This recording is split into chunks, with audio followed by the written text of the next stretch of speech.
تیمیه هغه انسان دی چې هغه نه یو چا تپوس وکړه په فتاوه کې شته چې انا مدینة العلم وعلی بابها زه د علم خاریه یم حضرت علي صاحب دروازه ده. دا حدیث قوي دی که ضعیف دی؟ جواب پکار دی چې یا قوي دی یا ضعیف دی.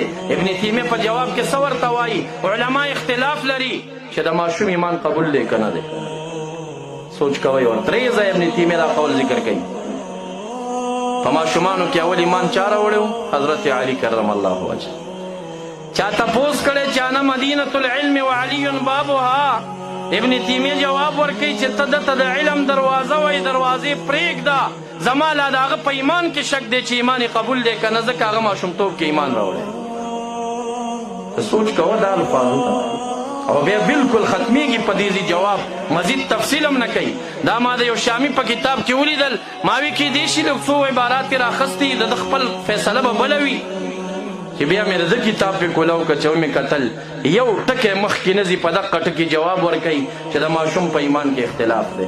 د دې د هغې سوال سره څه رابطه ده اوس چې هغه وایي انا مدینة العلم وعلی بابها، ورته جواب ورکوي د ماشوم په ایمان کې اختلاف دی. او دلته د علي صاحب د فضیلت ذکر دی، د هغې جواب په بدل کې ته یې لبیله دا جواب ورکړي. دې امت کې داسې خلک تیر دي. ګوري زما معززو، مقصد مې دا دی چې دغه علما به مطالعه کوئ. اول دا خبره چې دغه خارجیت او رافضیت وغیره دا په سند کې جرح نه ده، دا د ابن تیمیه نه بعد د هغه تلامیذو شروع کړه دا خبره. د هغې نه مخکې سلفو ته لاړ شه.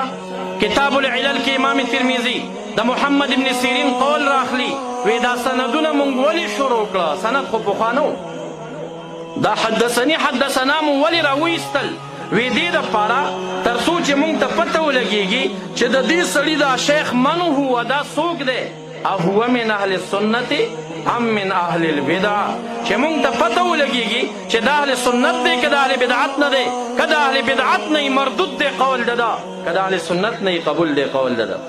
خو دا رستو علماو ابن حجر صاحب وغیره د مجبورۍ د وجې نه ویلي دي، ځکه چې په بخاري کې هم بعضې رجال شیګان راله، بعضې خوارج راله. په بخاري کې په مسلم کې د مروان په روایت سره څومره احادیث ذکر دي، ټولو کتب الحدیث کې موجود دي. لیکن مروان څوک دی؟ 2 کاله یو ځل د مدینې منورې والي ګورنر پاتې شه، 3 کاله بیا د مدینې منورې ګورنر پاتې شه. علامه مزید تهذیب الکمال کې لیکي 5 کاله د مدینې منورې په منبر به دا تقریر کو په 2مه خطبه کې وکانه یصب علیا، حضرت علي صاحب ته به یې کنځل کول. اوس د مروان حدیث څنګه قبلې ته؟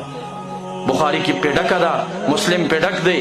د مجبورۍ د لاسه دوی دا خبره کړې چې دا جرحه نه ده، ځکه کتابونه پې ډک دي. اوس مجبوري ده، نو څه چل ورسره وکړو؟ البته تحقیقي فیصله دا کوي که روایت مروج د مذهب وي مردود دی، که روایت مروج د مذهب نه وي مقبول دی.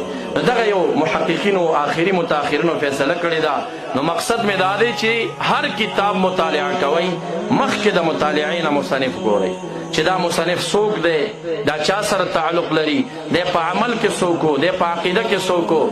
زمخشري څومره لوی انسان دی، امام د معانیو دی که نه دی، امام د نحوې دی که نه دی، په تفسیر کې څومره جامع او ماهر او محقق انسان دی، په فروعو کې حنفي دی او په اصولو کې معتزلي دی. سیوطي رحمه الله فرمایي چې ما کوشش وکړه داسې هوښیار معتزلي چې امام زمخشري دی ما بل پیدا نه کړه. تلاش مې کو چې د ده د اعتزال و څنګه را پیدا کړمه.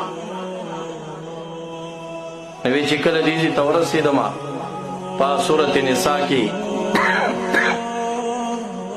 ومن ادخل الجنه فقد فاز، څوک چې جنت ته دننه شي دا کامیاب شي. نو ده ورلاندې لیکلي دي کشاف کې وأي فوز اعظم من دخول الجنه، کم یوه کامیابي د جنت د دخول نه لویه بله شته دی. سیوطي رحمه الله فرمایي وی دومره په باریکۍ مې ته اعتزال راویسته لکه سړی چې ازغې په ستنه وباسي. وی زه دلته پوه شم چې دی منکر دی د رؤیت الله عز وجل نه، ځکه د جنت د دخول نه غټه کامیابي د رب کائنات دیدار دی چې میلاویږي ورته. نو معززو اهل علم و طالبان زیات ناسیئ. مقصد د بیان مې دغه دی چې د ایمان کمال په محبت سره دی، او دې محبت د نبی علیه الصلاة والسلام کې محبت د تمامو صحابهو، محبت د اهل بیتو، محبت د امهات المؤمنین، محبت د مدینې منورې، دا ټول تفریعات دي په دغه یو اصل باندې چې محبت الرسول د ایمان د اجزاو نه یو جز دی. څه حصه چې په هغې کې مونږ کې کمی رب کریم دې راکې پوره کړي. محبت اضطراري، محبت اختیاري دی الله تعالی ټول په مونږ کې راولي. وما علی الا البلاغ وآخر دعوانا ان الحمد لله رب العالمین. زما استاد ګرامی مولانا سید خان صاحب چې زمونږ ډېر مشفق استاد دی، هغې تشریف لري، د هغې د وړاندې مې جرأت وکړه او څه تیزې خبرې مې وکړې، اواز مې بلند شه. بالخصوص هغه نه عفه غواړم او ټولو علماو نه عفه غواړم. درود شریف په شوق سره ولولئ.